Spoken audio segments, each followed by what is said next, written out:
I think it's really unfair how in the last 12 months, two amazing, strong leaders, and I'm not afraid to say that they're white men, right? Mm-hmm. They're white men of a certain age. They're being fucking taken from us by prostate cancer. First it was King Charles, and now it's Joe Biden. Yeah, because King Charles, as we know, has died, to be clear. And is now joined in an early grave, regretfully, by President Joe Biden. I'm sorry to hear about this Joe. Yeah. He tried to warn us. I mean, if you remember the tweet where he said, "I'm sick," yeah, he knew, you know, and that was a warning about the deep state that we failed to heed. I thought years of being pegged by Camilla would have warded this off, but apparently not. Well, no, it's like, I think that we need to, collectively, start a TF Podcast Says Fuck Cancer fundraiser for Joe Biden so that we can raise money to get him the care that he needs. Mac. Yes, exactly. No, Joe Biden, I can't believe his health is failing him. This is very surprising. Can you imagine if he had stayed in the race, won, and then after 4 months of Biden 2 doddering around, announced that he was dying? Yeah. And then President Kamala Harris, perfect. Yeah, I'm with her. She hit him with the cancer gun. Yeah, basically. Just too late. I did see a conspiracy post on Twitter that it was the Havana gun ray for real. So that conspiracy is out there. Yeah. Oh, I saw that. They were like, yeah, they got John McCain with it first, then they got Biden. This is why it was so important for Patriots to be in control of the FBI, is because so that they could give Dan Bongino the heart attack gun that he could then use and fire directly at Joe Biden's prostate. Sick of all this woke stuff. They want to give Dan a Bongino. Yeah. I have been following sort of vaguely Dan Bongino and Kash Patel's like January 6th testimony, and they keep on going on TV and being like, yeah, it turns out all the QAnon stuff still isn't real, but we are looking for it. We are looking for the QAnon stuff. Yeah, all of those guys are learning that being in charge of the FBI is hard, which the real decline in the fascism, you never heard J. Edgar Hoover complaining about that shit, you know? Well, J. Edgar Hoover had his hobby. Yeah, that's true. He was in it for the love of the game. God, those guys would not have liked J. Edgar Hoover's hobby. We are joined for the second time in a while by Tim Faust, a healthcare justice campaigner and author of the Error newsletter about health and health justice. Great to have you back again. How has your last 7 years been? Let's get a day-to-day update before we go into the material. Yeah, I mean, not much has happened in the past 7 years. I've mostly just been chilling. So, you know, that's pretty much it. So have we. I'm sitting in the exact same couch that I was 7 years ago. I haven't moved since we last spoke. I've kind of been waiting for the call. Of course. It must be tough being a health justice campaigner in the US because, you know, there's so little for you to do. Everything works so well. I mostly sit at home and kind of take it easy. Yeah. It's right now, especially, it's been one of the easiest times to take it. Yeah, I mean, if anything, Joe Biden has finally given you something to do by, you know, being a public servant who has a, you know, serious medical needs. And I appreciate it because we're getting out there, we're storming the streets, we're throwing town halls, we're organizing events for that fundraiser for Joe Biden's cancer. We're going to get out there and we're going to pass the hat. We're doing bingo. We're going back and forth. We're going to raise that money he needs. I've heard that Tim Faust is going to save my ass. Yeah. Britain is going to send over Cuba style, like a platoon of doctors to go and also, we don't need them here to go and assist. And everybody is going to be looking at the president's ass and trying to figure out what the hell's going on. A battalion of our nation's finest ass doctors on standby. But we'd send over a platoon of like middlemen, some of our best middlemen. That's what we lead the world in. Yeah. We look, we're going to be exactly measuring your KPI of how long and how deeply are you looking into the ex-president's ass. Yeah, that's right. The killing prostate index. Thank you very much. Yeah. No, look, Tim's here. We're going to talk a lot about the MAHA, Make America Healthy Again agenda. We're going to be talking about yes, I know, it's very funny. Yeah. We're going to be talking about also the changes that are coming to Medicare and exactly how these both represent, again, like so many things that the sort of current clique of rulers of, you know, America sort of believe in, sort of the brutal enforcement reinforcement of hierarchy sort of across the board wherever they can. The MAHA agenda was just making me laugh because it sounds like something from Shogun-controlled Japan. Like, there was much debate about the MAHA agenda at various conferences in Osaka. I feel like MAHA agenda to me hits the like new running shoe name, where from a brand that's sort of run out of ideas. I mean, the other thing that's worth saying about all of this is that talking about US healthcare is not just important in itself, but also because all of this stuff comes here inevitably. It returns with our ass doctors. Yeah.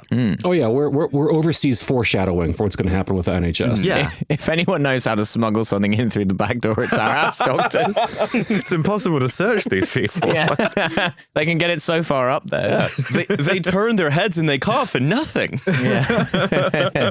You know how you have to, like, because one guy tried to do a shoe bombing, now you have to take your shoes off in the airport. It's like after that mandatory airport colonoscopy, not just for trans people anymore. Yeah. Mandatory airport colonic irrigation just to really check. You feel so light. Guy who keeps flying because he's just into it. Yeah. But we're going to talk about a little bit of the biggest news in healthcare today. But first, I just wanted to ask, I'll ask November, how is your day going? Oh, I mean, it's great, right? Because I heard, I met with my handler. I saw a series of like markings chalked on a park bench. And so I went for a walk and I had a lovely chat with a nice man who worked simultaneously for Iran, Russia, China, and any number of nefarious enemies of the United Kingdom. It was not Jan Marsalek, weirdly. And he said, good work, keep it up. You are, an honorary colonel in the FSB at this point, and keep weakening Britain, which is what I'm determined to do. Yeah. So this is, of course, referring to. I've moved some news around. Some of it's going into Thursday. This is, of course, referring to a new definition of extremism that, again, I'm glad we have an American here to hear about, which has been promulgated by, again, a labor-connected KC. Of course. Which essentially says we need to have a new law in Britain that cracks down on foreign subversion. There's so many KCs and so little Sunshine Band. Yeah. Where foreign subversion will be defined as, for Does he example, think we need to get down on it? well, for example, doing things like making sure that the UK hates itself and its history, that the definition of woman should be put into question, and that masculinity should be considered to be toxic. Yeah. White people should be ashamed and non-white people aggrieved. I would promote anti-Semitism within politics. I have the most kind of like guffawing into my sleeve kind of letter to the editor of the Times response to this, which is to write in like, sir, I learned with surprise from yesterday's Times that, my transition has been unwittingly in service of foreign agents. Given how badly it's been going, could I ask the foreign agents to work a bit harder, please? And then that gets the equivalent of like 5 billion likes on like Times letters to the editor Twitter. I might send that in just to see if they print it. Yeah. But yeah, it's very, ironically, I suppose, very Putinist to be like, we got to find and label foreign agents, who are infecting our culture with their strange values, right? I like the idea that the Russians are like funding people to be trans in the UK and like just selling that as an FSB program. No, it's bad when they do it over here, but when they do it over there, it's good. If you are a Russian trans person, what you are is a classic example of the intelligence phenomenon of blowback. So this is, of course, remarks by Jonathan Hall, a senior lawyer, the independent reviewer of state threat legislation, his report on using counterterrorism laws against state interference. So essentially, he is saying, hey, if you sort of believe any of like the major social justice stuff that the Times has hated for the last 10 years, we have a credible reason to think you might be a foreign spy. Yes, yeah. Or at least the kind of unwilling, like, cat's paw of one, the unwitting one. So, maybe some, Iranian agents are trying to, like, maximize the number of transitions in the world by, sort of, like, inculcating gender theory or whatever, and then you just to sort of haplessly taking advantage of this. This is all very ironic. The Ayatollah Khomeini, like, keeps, like, I don't know if you've been on his website. Oh, we're mutuals. We're in the DMs. We're in a group chat. No, he follows your locked account. Yeah, that's right. I'm very like, I've always been very fascinated by like his book reviews because they're very like unexpected and a lot of them really likes detransition, baby. Yeah. Well, I was going to say that, like, I don't think I've seen Judith Butler on any of his reading lists. So, like, it's a bit of a surprise. It's a bit of a stretch, I feel, to sort of be, to try to sort of draw your line between, like, gender theory, the Islamic Republic of Iran, Russia, China. Yeah, I mean, the thing that's ironic about all of this really is not for the first time with terrorism legislation or national security stuff. In fact, far from the first time. What this represents is a radicalization of the guy writing it. Like, this is a guy who is cooked right-wing style. You go like back 10, 15 years, and any of this stuff would have been not unreasonably on a watch list for like domestic far-right stuff. But instead, now that's been so successfully normalized that you can kind of make policy on that basis, and it's completely unquestioned. And it's like, no, I'm not the fucking like subversive agent here. This guy's the subversive agent here, if anyone is. I mean, I would also sort of just add very quickly that, like, the impulse of basically every sort of office for counter extremism and like the sort of independent, quote unquote, like independent reviewer of counter extremism of extremism. They've always been really cranky. They've always sort of been very cranky. They've always been very reactionary. They've also been like pretty right wing. This sort of marks a real turn because in the past, like the sort of right wingness was much more akin to like your Douglas Murray's, the sort of like central threat of like Islamism above everything else. And actually the idea, because like, I think this was like David Anderson when he was the independent reviewer, and some of his guidance was like very much along the lines of, the sort of a sign of like radicalization is sort of like an anti-LGBTQ sentiment, right? This was back in 2015. And so it does, so it does now sort of seem to be as very big leaps, sort of be like, well, yeah, also like the T in that group, we're just gonna like move it. We're gonna move it over. Like, well, this sort of also represents like within the very mysterious world of like British counter extremism, and again, like the fact that nobody actually really knows how it works. What it does actually represent is this extension of like an inherent paranoia that has always been built into it, but is now sort of expanding in part to sort of respond to right-wing demands that have always very much been there, but now have like a new lease of confidence to sort of say the things that they want to say. It's also tying things together, right? Because a lot of these things used to be single issue stuff, and the machinery of counter extremism wasn't necessarily used to advance transphobia, even though the people doing it might themselves have been extremely transphobic. Your transphobia came from your kind of single issue, like mold-ridden former children's authors or whatever, right? And they had their thing, and they were going to pursue that through the courts and through the Department of Health, all of which has happened. But now you're getting this kind of like interlocking of these things, right? And I think that's really striking that you can have this kind of like, and this happens on the international level too. You have the little fascist international who all have all of their shared sort of like bêtes noires all being kind of linked together. Can we also put in a fun little like keyboard music jingle that just says legal action avoided over the bit where I call the guy a foreign subversive? Yeah, I like the idea of like a Voice of America program that turns you trans. Like, so do I. They're just playing Sophie or whatever. Like, I think that'd be nice. Yeah. Hey, I think that's what happened to me in 2015. Does this imply the existence of a like USAID program that turns you cis? So, but also, right, like, Tim, you're sort of hearing this from America. I mean, it feels like in the States that things are moving differently, right? Like here, the move seems to be to use existing extremism legislation to crack down on disfavored identity groups as inherently possibly terrorists. Whereas in the States, I mean, it seems to be that they're sort of targeting sort of migrants first and going after the funding for everybody else. Yeah, one thing that's currently in the budget that's moving through Congress right now is using anti-terror and legislation to attack nonprofits and other organizations that do even nominally left work, which certainly is the thing that we're scared about at my job. I work at a nonprofit. But yeah, I mean, it's kind of a one size fits all, when everything looks like a nail, use your big counterterrorism hammer. And yeah, they're deploying it against migrants. That's the entire like CCOT El Salvador thing, which is absolutely terrifying. And it's all the way up to, Act Blue, which is the donation vehicle for Democratic candidates. Yeah. Everything. It's one big group, one big umbrella, and it's all terrorism. Yeah, and everyone's reporting to the Ayatollah. Of course, yeah. Well, I mean, he's a riot in that group chat. Yeah. Oh, he always has the best memes. So I want to do one piece of a little bit more news that's a little bit of dessert, and then we're going to go into talking about MAHA and the sort of the healthcare bills.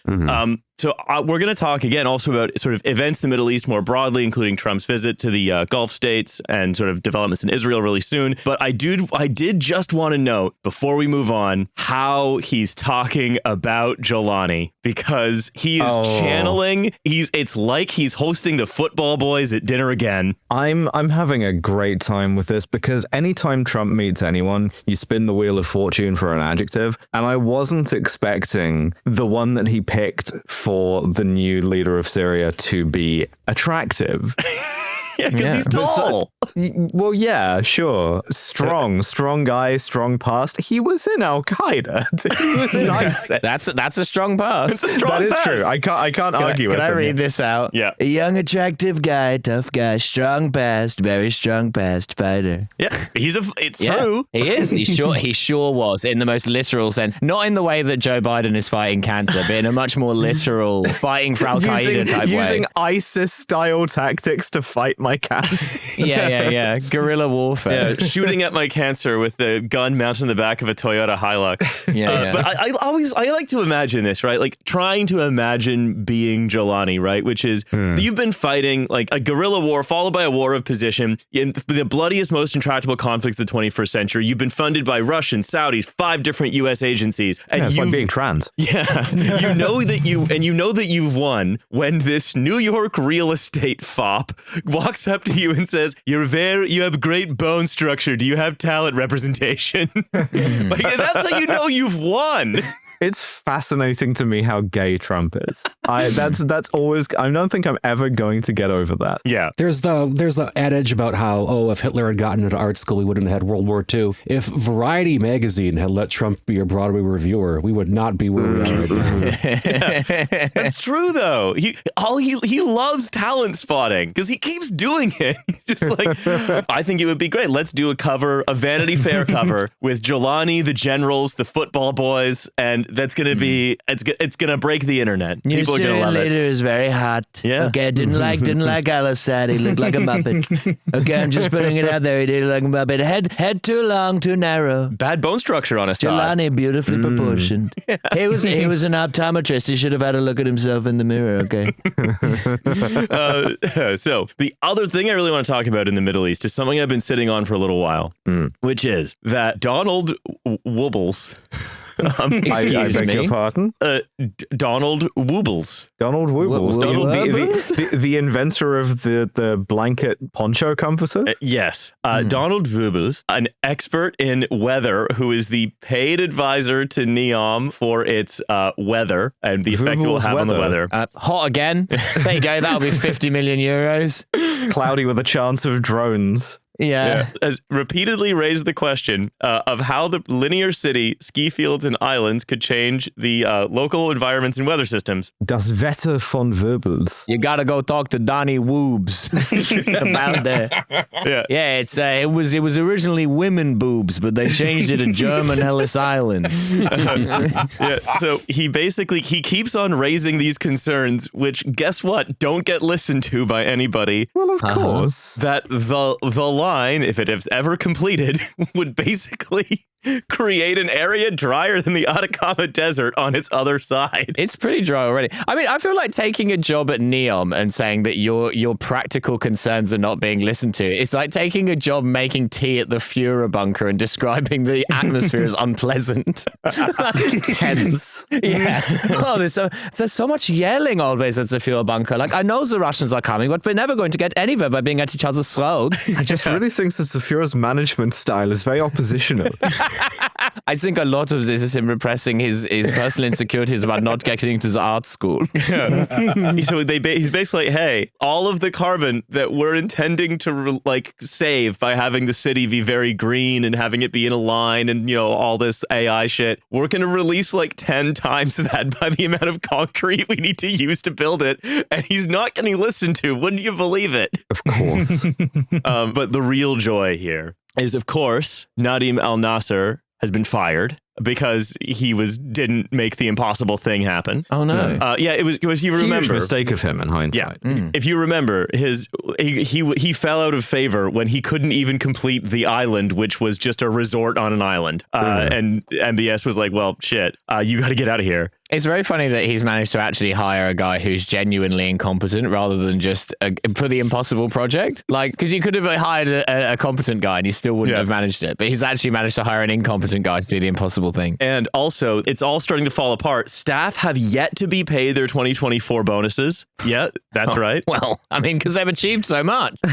Still, though, you'd think working for the Saudis, the one thing they would be flush on would be money. Yeah. No, well, no. Increasingly, no. Increasingly, no, they're not. Yeah. And also, in one episode described to the Observer, the spoils from 2 years of excavating the line have been dumped on one of the main places where they were preparing for the next tranche of like glasses guy camps, and then they had to re-excavate the whole thing, which took about 4 months. So it's going amazing. Fantastic. Yeah, I love to hear that things are going well with our old friends at Neom. Yeah, absolutely. But look, I want to get into our main topic here. Yeah, there's lots more news. There's a lot more news. We're going to cover it next episode. If you think there's news that we haven't covered, we're going to cover it next episode. All of it. We're doing horse prices in Tajikistan. Yeah. Well, the thing is, we usually do a Tajik horse prices segment that then gets cut out because that's privileged information. Yes, that's right. It's considered insider trading every time. Yeah, unfortunately, Igul's been having ill health recently, so we haven't been able to get her on for that. But. So, Gary Lineker being fired from the BBC. The rest is Tajik horse trading. That's look, goal hanger. Come on, hire us. Gary Lineker getting fired from the BBC. The new plan to make prisoners fill in potholes. XAI talking about white genocide. Yes, it's all there. It's all in the backlog. It's all going to get tied together when all of these things happen at once, and I get like tried and convicted for both insider Tajik horse trading and being trans, and end up filling potholes in a kind of Andor Narkina 5 situation. To be fair, I think the rest is Tajik horse trading could work because it's a podcast that Rory Stewart would plausibly go on. That's right. Well, I've had a lot to say about this actually. I want to talk health. Health. What we're going to be talking about for the next half-ish hour is the sort of sweeping changes being proposed to the American federal healthcare system, and also what RFK Jr. is doing with the Make America Healthy Again movement. But before we do that, I want to allude to something you said earlier, Tim, which is highlighting that the current most likely next prime minister, if polls keep going as they are, is saying he wants to end the funding of the NHS from general taxation. So good. The system that we're talking about today is the one that Nigel Farage and his party, even though they say, oh, we want to keep the NHS free at the point of use, we want to keep the NHS free at the point of use, is going to be going towards. He said specifically, I don't want it funded through general taxation. It doesn't work. It's not working. I want it free at the point of delivery, but it's not how we get there. The cynicism of it's not working after your ideas are the ones that broke it. Yeah, indeed. Yeah, I want it to be free at the point of delivery, but like, you know, I also don't want it to be paid for by anything else. Yeah. So right, that would imply that they're shifting to like a premium based model, Yeah. right? Like that's what I would conclude. Which works awful in the US. It's one of the worst things that we have going on. So that's nice to know that you guys are learning from our model. Yeah, absolutely. Getting NHS Plus so I can save on frequent ambulance rides. getting the club card price. Yeah. Oh, they fully would just run it through the club card. Like that would be Tesco would be stupid not to be on that immediately. You should really get the finest hysterectomy. It's worth it. So I think whether or not Farage and Co. will be able to make this kind of big step change remains to be seen, right? But like what we're talking about is, you know, basically he's saying we're going to have to find a new way to ration healthcare because we want to pay a lot less money for it, which means ultimately we're going to have to give out less healthcare. I mean, my understanding is the US, that's done by just making it exorbitantly expensive on an individual basis. Yeah, I mean, American opponents of things like Medicare for All like to talk about how, oh, you know, if we have a universal healthcare, we'll have massive wait lines like they have in other countries. But we do have massive wait lines. Just our healthcare is rationed by your ability to pay instead of your need. So we've got a bunch of people who are just not getting healthcare, but I mean, they're de facto waiting in line forever. They're just not getting the care that they need at all.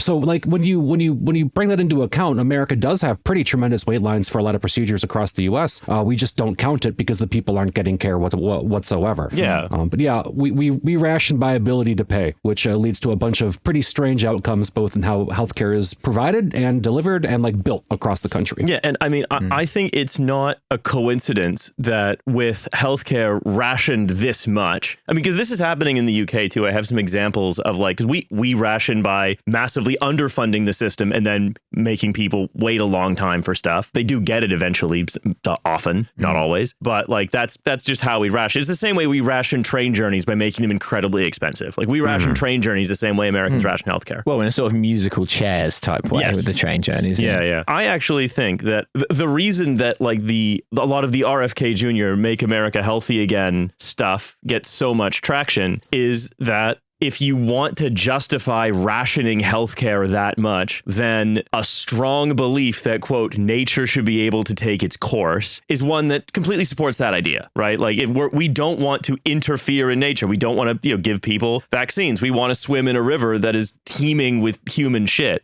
which RFK Jr. did do last week, I believe. Yeah, it's all like it's all biopolitics, right? Like the thing that we, sort of like use our state capacity to do is impose a kind of false idea of the biological and the immutable, right? You have cancer, it's tough luck. The cancer is just going to keep doing what it's doing. You want to change your gender, tough luck. You're stuck with the one that we've assigned you at birth. Like it's out of, as you say, this idea of kind of nature, right?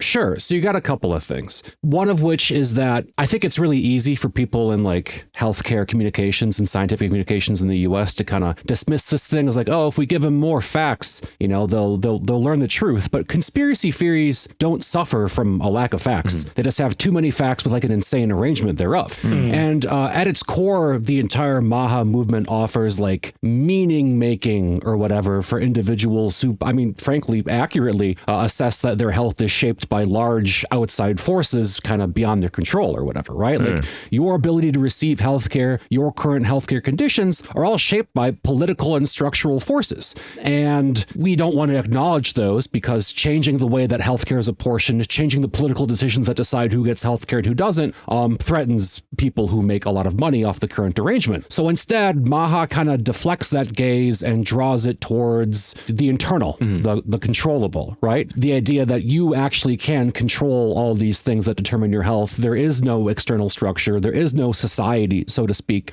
through which your health is apportioned. And this anxiety of being overly indexed on the controllable can only be staved off through like rituals, right? Wellness, MLMs, fads, selling Herbalife at pop-up stores in the mall, and like the entire idea of doing your own research, right? It's fleeing from the interests and the forces which shape your life, making it an entirely reflexive, like self-guided journey, which just happens to align with the interests of the people who are compelling the powerlessness in the first place. Yeah.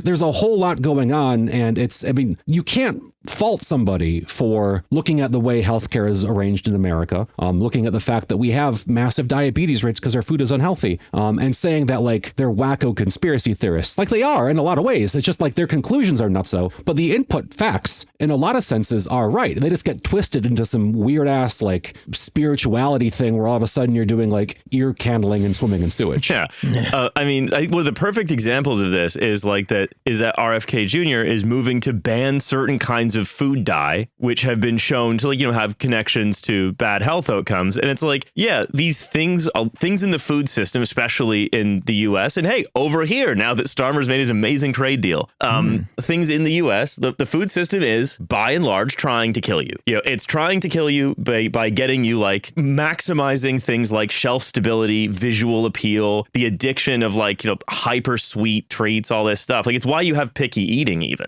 right? It's like, yeah, the health system is trying to kill you. It is basically poisonous, but it's such a tell that RFK Jr.'s plan for this is doing things like banning food dye, but he's looking at what he's not doing. He's not like taking on factory farming practices. He's not like trying to, he's not trying to change the conditions in like chicken farms that cause them to need to be like chlorine washed before they can be sold. He's massively reducing things like testing for contaminants, eliminating the FDA. He's saying like, oh, we're going to change it so that these things that aren't virtuous, because you think, oh, picking a food because it looks appealing that's not virtuous. We're going to make everybody more personally virtuous, and then they're going to be more personally healthy. It's why it sort of fits to me as well with raw milk. It's like, oh, this is social complexity. Social complexity produced the need to have food dyes. Social complexity produced the need to pasteurize milk, and they're right? Some of this social complexity is also against their best interests. It's also, some of the social complexity is trying to kill them with bad food. Well, there's a second component here. Like the red dye food thing, that's like red meat. Totally. I get it. I mean, so to speak. And it is a way of pointing at in isolation a relatively small feature of our food system and saying, look at this awful thing. They're trying to poison you, which then of course leads. But like the problem is that you'll like food, the physical positioning of food, access to food, affordability of food is like a political decision. It's decided by policy, whether you delegate it to the markets who seek profit or whether you create access to food in places that don't have it. And so that question is totally ignored, totally shelved by focusing on like the specific output of individual food products. You know, it's very easy it's mostly racist in America to say, oh no, if you just eat Doritos and donuts, you deserve to have diabetes or whatever, right? Because diabetes and donuts you have higher rates of diabetes in lower income populations, largely people of color. And so there's a very easy way to say, oh, you know, look at these people who are doing this to themselves. But that ignores the question of why are donuts and Doritos the only food options available in huge swaths of the country? And so RFK, you know, like this distracts from that. Like this completely ignores it. This says that there is no political force which shapes healthcare. That is not even a question worth considering. It is all comes down to, it is like the deconstruction of society. It says that there is nothing bigger than you which makes these things possible or impossible. It is solely a function of your individual choices and your interactions with these quasi-conspiratorial companies. And like they've picked up on that part, which is correct, but they're ignoring like this whole structural question in the first place. And the fact that this is like a two-way relationship. You know, politics doesn't just happen to you. You can engage in politics, and that opportunity is completely foreclosed by initiatives like over-indexing on food. Yeah, correct me if I'm wrong here, but I'm kind of fascinated by RFK because I feel like he's kind of a patsy. Like he like believes a bunch of insane, essentially like crusty crystal mum shit about like health and food and stuff. And he's been like sort of co-opted into this kind of like broader right-wing project. Like this guy should be like living in Stokes Croft and like like sitting in a big dream catcher and like insisting that, you know, like microwaves give you cancer or whatever. He shouldn't be in the US government. Well, no. I mean, his running mate, I forget her name. She was relatively normal, you know, even 8 years ago. I have an acquaintance that met her at a sex party, and of course. There was a whole thing going on. She was married to Sergey Brin at the time, and she was like normal at the time. You know, she had just had a kid. The kid ended up developing autism. And that's kind of where the entire thing spun off. But like, this is a thing which you can develop even if you're, you know, relatively well educated and relatively even keeled. Like, it's very alluring. You mentioned autism, by the way, and I think this is another reason why like this is so attractive to so many disillusioned, often middle class people. Yeah, I mean, obviously that's true, but it's also like it's the same thing as a lot of the trans stuff, where it's like people of an older generation being like, why can't I connect with my kids, right? Why are my kids sort of like weird and distant from my perspective, right? And these are both ways in which, you know, there are things that people may not understand necessarily. And you go looking and you think, is this due to the sort of the unusually red meat or whatever? Yeah, well, because it's a way to say to, like, again, often middle class, often white people, the helplessness that you may feel worrying if you're going to have like a child who has a developmental condition, or the helplessness you may feel that some like foodborne illness may come and strike you down. It's a story that says you are not helpless. You are powerful. You need to do the research. You as an individual are bigger than all of this. And any social solution to all of this is actually against you and trying to make you less healthy. It's kind of that's a pitch as old as time, right? Yeah. Like it's the same thing quacks have always been doing for, like, you know, people who are vulnerable because of, like, you know, illness themselves personally, is to be like, well, you know, I'm not going to die of, you know, cancer because I drink my green juices or whatever, right? A lot of this was totally exacerbated by the American response to COVID, right? Which was largely, not entirely, but like largely just total abandonment of the idea that the government has a function to create public health in general or whatever, right? Like there are things things that are relatively simple that the state could have done to make fewer people die, right? Like mandating air conditioning or air filtration on the job, providing sick leave or workers' comp. They didn't do any of these things. America threw up its hands under Biden and said, nah, that's not really our problem. We're not going to fuck with that. Like, good luck out there. Hope the planes fly. And I can't fault anybody for looking at, 1 million people dying and the government doing very little to prevent it other than rushing out vaccines and saying, well, shit, we kind of are alone. Like these things, I think, feed into each other, right? There is like a ton of not to get too loopy about it, there's like a ton of fucking psychic damage that people all over the world, I only know about America, endured during that response. And I can't help but have seen that the entire MAHA thing really catalyzed and skyrocketed in 2021. Mm-hmm. Oh yeah. Yeah. And I mean, it's also, I'll get to a little bit of how it's coming here in a moment, but I wanted to sort of talk about autism as well, because this is a kind of bête noire of the whole movement. I mean, in as much as it has its roots in vaccine skepticism, and a lot of discredited vaccine research was then sort of falsely linking vaccines to autism. This is something that really strikes me as well, is that like, if you're on the sort of forces of like, science and sort of like empirical reason, even when you win, you still kind of lose on a long enough time scale. Like it's this constant thing where you go, well, Andrew Wakefield, widely discredited, we can wash our hands of this, and then fucking 20 years later he's back. A lot of these people are really terrified of getting autism for people who are incredibly fixated on one special interest that they research exhaustively to the point where it absorbs their entire life. So this is again, because it's also the Trump government, what happens is you never know what's going to happen because someone says one thing and they contradict it 2 days later. But this is Kennedy says, we're going to trying to look at the causes of autism. We're going to try to identify everybody in the country who has autism. Doesn't say how they're going to do it, of course, but and then they're going to go on Steam and see who has an account. What you do is you take the attendance list from all of the Well, There's Your Problem live shows. Yeah. We've gone on to the Josh Reacher Patreon. We've got a full list. Yeah, about half of them are American. Yeah. I know they're from all over the place, but half of them, their listeners, they're American. Yeah.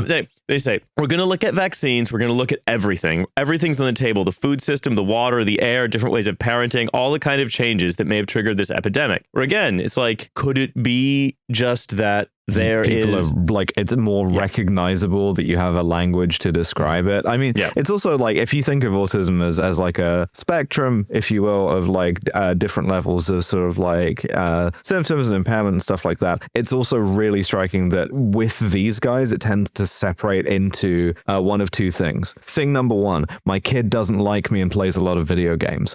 And then thing number two is some like life unworthy of life genocidal Nazi shit. And both of those are reasons for them to kind of go in and try and figure out exactly why this is happening and exactly, what Iranian agent is dumping big barrels of autism chemical into the nearest reservoir. Well, because there are two guns. There's the prostate cancer gun and there's the autism gun. And they were actually trying to hit Biden with the autism gun, but they used the wrong one.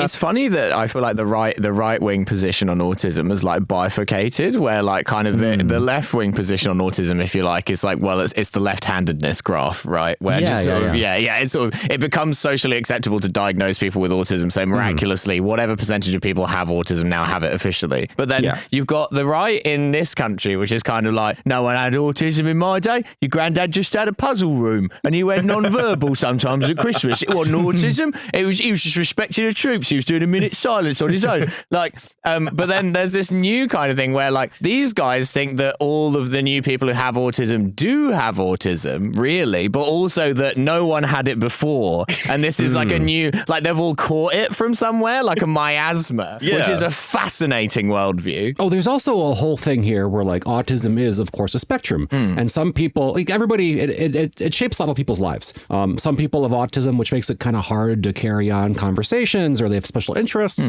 And some people are nonverbal and can't go to the bathroom by themselves. And the like smushing together together of these two things into a single diagnosis, and then naturally seeing that diagnosis increases, diagnostic capabilities improve. Like, there's a lot of kind of like sleight of hand going on here, and it's all kind of rooted in this like not even quasi-eugenic language, and it's going to fuck over a lot of people. Like this entire like whole like we're going to make an autism data platform or whatever. It is very funny, I think, to me that like this whole do your own research thing and like the death of society is now a vehicle by which like social infrastructure is replaced with mass technological surveillance. I think that's pretty funny. That's cool that we figured that out. But also, having worked with healthcare data from the government, this is not possible. You can't do any of this shit with the data that they're offering. But still putting together this data platform, which universities will do because they have no more grant money anymore because all the grants have been canceled. So here's a way you can get government money to stay afloat, does create like mass surveillance healthcare technology in theory if it were to be built unlike any we've had before, which I don't like RFK having access to. No, because what I always go back to, and I hate that I'm saying this more often recently, which is that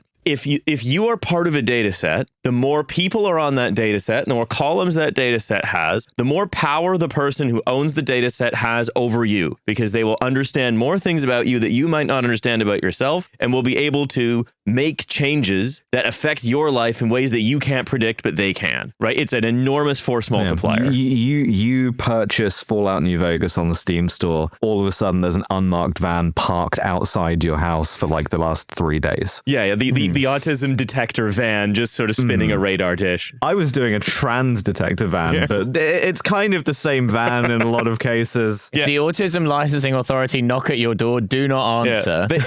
They found it was actually easier to have one autism guy and one sort of trans detector in the van at the same time. They do, not all the time, but they do frequently work together. So sort of like magnetic north and true north, you know? If like the timer on your Xbox says Minecraft's been played for more than 5 hours at once, like a radar pulse is sent out of like your direct TV dish and like 8 guys descend upon your house. Yeah, but that's the thing, right? We've all over the US government, if you're interested in the plumbing of how the technology behind these things works, at least in theory, then you can see all of these data sets getting joined up constantly, usually with Palantir, to carry out some form of social cleansing. Palantir execs trying to work out who's autistic. Physician, heal thyself. I have one Palantir anecdote that really fucks me up, which is that a friend of mine was a prison lawyer and was suing a lot of prisons and like appeals courts on behalf of prisoners who are representing themselves. And it came out in like the process of one of the trials that Palantir buys Domino pizza tracker data, which to me was absolutely dystopian. That when I buy my, I don't want to say how often, but when I buy my pineapple and jalapeno pizza, like that little incident is getting logged in some Palantir database somewhere. That sucked to learn about. Americans are spending too long on prep. Not long enough on bake. I also have a piece of Palantir trivia, which I heard from a highly placed source, which is that Palmer Luckey is Palantir, right? It's Anduril. He used to be Palantir. Okay, yeah. Well, I can still tell the Palmer Luckey story. Palmer Luckey does not do laundry, right? He barely washes, and so he wears the same pair of like horrible shorts and the same Hawaiian shirt until he smells bad enough to him, which is a significantly higher threshold than to anyone else, and then he just buys new clothes, like all new clothes. This is a thing about him that I have heard and believe. Wow. So again, physician, that might be the worst thing about him, actually. In quite a crowded field, I think.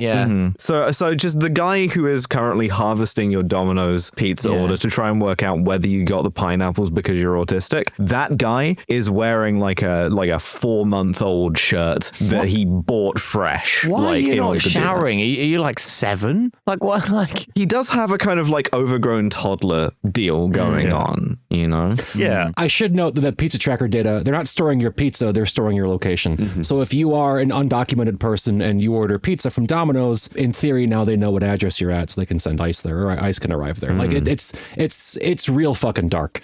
You can't trust anybody, including your Domino's driver. But this is what we're talking about like the kind of taking these, again, very like often promulgated by TikTok influencers, for example. Like TikTok influencers are huge with this. Views of like things that cause autism. They sort of of social determinants of health being like, oh, I don't need to pasteurize my milk. I know the cow, right? This is genuinely something. The cow would not do me like that. We are buddies. Yeah, no, this is genuinely, I can't remember who this was. This is someone at the Department of Health said, like, well, talking about raw milk, was like, no, you should have the freedom to go if you have a personal relationship with the dairy farmer, if you assess the cow yourself. It's all Protestantism in the end, isn't it? Yeah, if you have a personal relationship with God and the dairy farmer, and you have a personal relationship with God and the cow, then you, through your only faith, should be able to be providentially granted health because you looked that cow in the eye and it seemed healthy to you, and you don't want anyone making your choice for you. I asked for the pasteurized milk, and the dairy farmer gives me the look of disgust that a Russian taxi driver gives you when you put your seatbelt on. What, you don't trust me? And again, this is also in the UK, right? This is, I'm quoting from a recent Telegraph article here. Raw milk is so good for us. And when you think about it, big companies might not want us to be at their healthiest. Apart from when it kills you. Yeah. Might not want us to be at our healthiest because they profit from our poor health, adds Lola, 21, a recent UCL graduate and weekly regular, at the raw milk shop in Borough Market. That said, the main reason I continue to drink raw milk after trying it is because it makes me feel so alive. Yeah, with E. coli. Yeah, teeming with life are you. Yeah. But ultimately, this is where I want to sort of move into the Medicaid work requirements thing for the last sort of bits of the show is if you're going to take something away, and I think this is a big reason that, a lot of these beliefs, the article I'm reading from, these raw milk people, this is in Britain, right? If you're going to remove the ability for people to have like good healthcare determined socially, they're still going to want to take care of themselves, but they're going to do stuff like drink raw milk. This is what I mean. RFK is spiritually British. Like he would fit right in like Bristol, Brighton, like any of these places. Like this guy should be wearing a caftan. He should be like buying like weird supplements.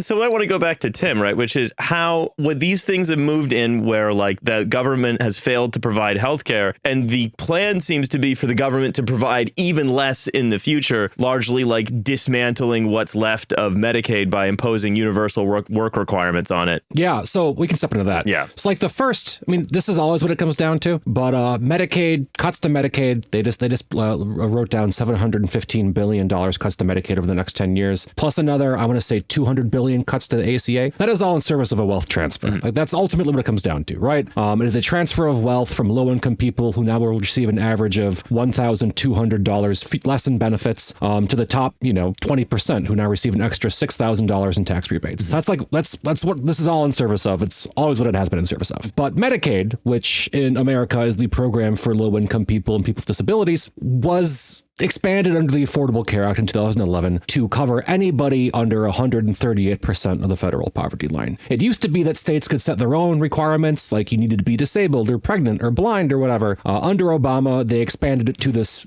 completely insanely arbitrary threshold, but said it's like universal. Anybody under this line can get Medicaid, which honestly is a pretty radical transformation of like, what is the idea of the state? But let's be honest, it's still like a very stupid like mechanism. It was the best part of the Affordable Care Act. It's the part that worked the best. It also increased costs because now you're covering a lot more people. And Republicans hate this. Republicans hate the idea that anybody, quote unquote, undeserving is receiving any kind of benefit.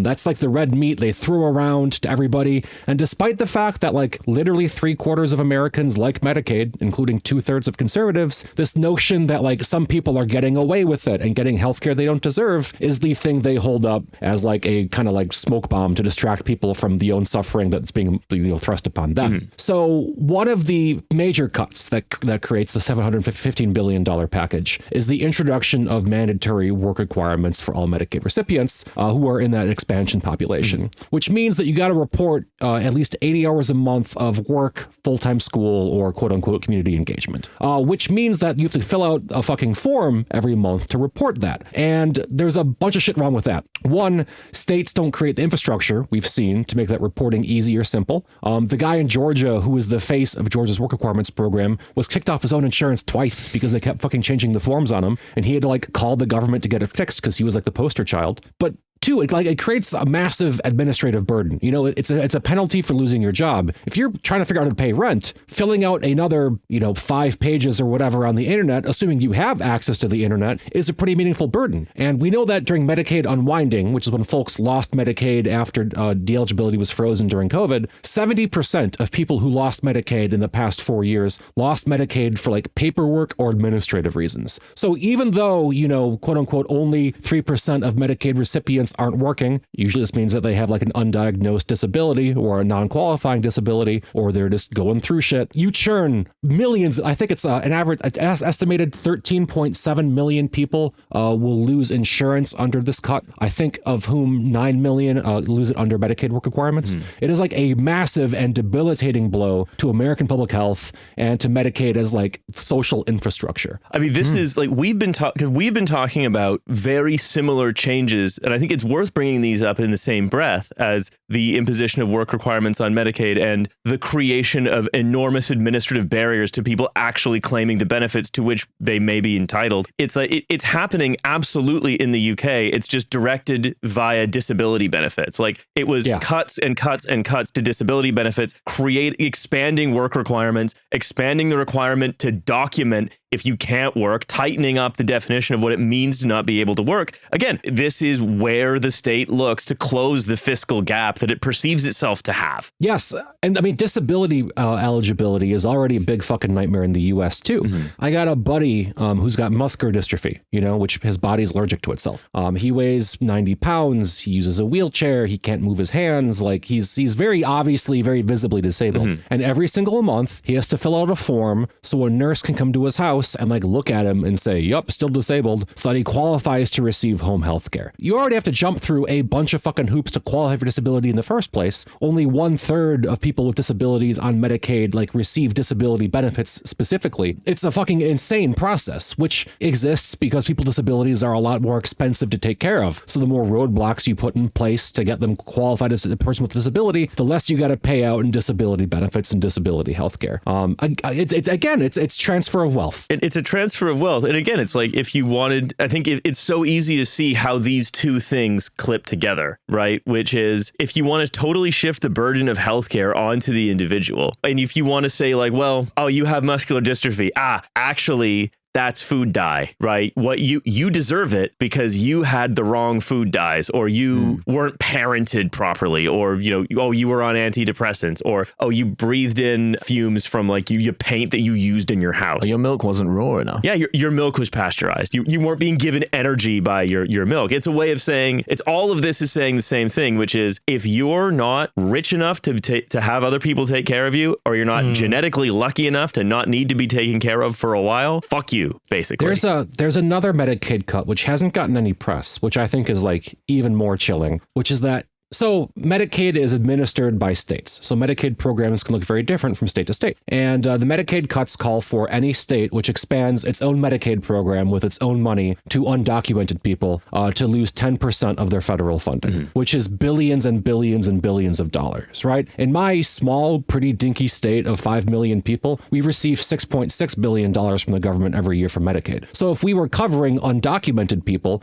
that would go down to under $5 million. It's a huge cut. And it's explicitly to target states. It's part of like this multi-front, broad coalition of attacks on undocumented people, and now the people that assist them. It's that one really gets to me, and that's going to pass with flying colors. There's been no organized opposition to it. It also it means that anyone working in Medicaid, then you're becoming a border guard. Again, it's if you want to compare to the UK, it's that if you're banks, landlords, energy companies, everybody's now a border guard in addition to all of those jobs. It's tightening that noose of enforcement. That's how tough the economy is. Even landlords have got to get second jobs as border guards. I mean, it forces states to decide between will we care for undocumented people or we care for people with disabilities. It's like pitting these two groups directly against each other in state politics, which is so fucked up. Oh, and it's gonna totally exacerbate xenophobia because now we got to have this debate at the state level, which is going to lead to more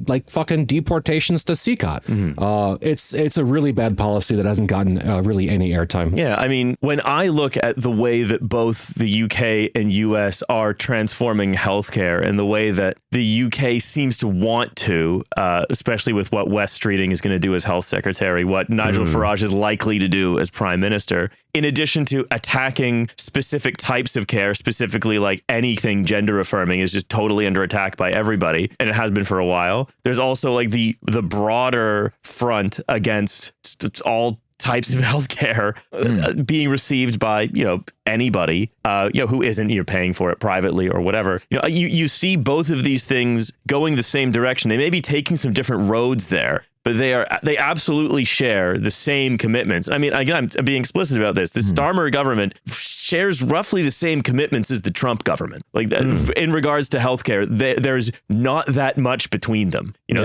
This is not news. I'm enjoying a pint of raw milk while I watch the Arsenal. Yeah. Starmer calling Jelani a very attractive guy. Yeah. He's a very sexy man. He's fit. I'm no homosexual, but I would say he's quite a strapping young lad. And I'd like to watch a game of the footy with him with a pint of raw milk, which is halal, and sit behind our big dream catcher here. Yeah, you can see the same kinds of things being done by people who believe the same thing in service of the same goal. And whether that's gleefully like the Trump administration saying we are so proud of what we're doing, or whether that's sort of, saying, oh, we're making the hard decisions like the Starmer administration is doing, it's the same thing being done to this largely the same people, just by different roads, essentially. Great. Yeah. Awesome. Well, it's been another upbeat episode of Trash Future, let me tell you. Don't worry, we're going to be talking about the antitrust cases against Meta and Facebook. I did sort of want to add, and I know that's sort of been implied, but one of the things that is sort of worth noting is that like whatever sort of the reformations to the NHS are and like inspired by the things that are happening in the US, it absolutely like the sort of like manufactured immigration, like quote unquote debate will sort of definitely contribute to it, in the sense that like, you think about US healthcare as kind of being like a way of filtering out people who can afford like healthcare and who can't, and the idea of like how a universal system like the NHS, of which much of the right wing are very annoyed about, like, oh, like they also take care of immigrants as well, and that's really bad and we should end that. Like, I wouldn't be surprised if like advancing anti-immigration arguments across like multiple political parties will sort of be in serve, or at least kind of like will be used to facilitate this kind of massive transfer of the NHS. And the argument, the sort of being that like this is the only way to sort of like get the quote unquote numbers down. And it's worth like bearing that in mind, that this isn't just about like, it's not to say that any of it was small, but it's more just like the ways in which like other kind of manufactured debates are being weaponized in order to sort of achieve this one goal, and the ways in which that can very easily be packaged and sold. Yeah. Cheerful. Anyway, look, I think it's time to bring this one to a close, but Tim, thank you very much for coming and talking to us today. Yeah, thank you. I'm always a pretty cheerful guy when talking about healthcare, so it was really fun to talk about all the cool things that are going on right now. Yeah, all of the exciting new innovations that are being fostered by America's dynamic private healthcare market. New developments. Yeah, calling him the second most depressing Faust. So where can people find your writing? Sure. So I'm on Twitter still. Krulge. I don't have any good usernames. I kind of just picked dumb ones. But I'm at Krulge, Crulge. On Blue Sky, I'm krulge.urinal.club. And then my newsletter is buttondown.com/error. My personal brand is a mess.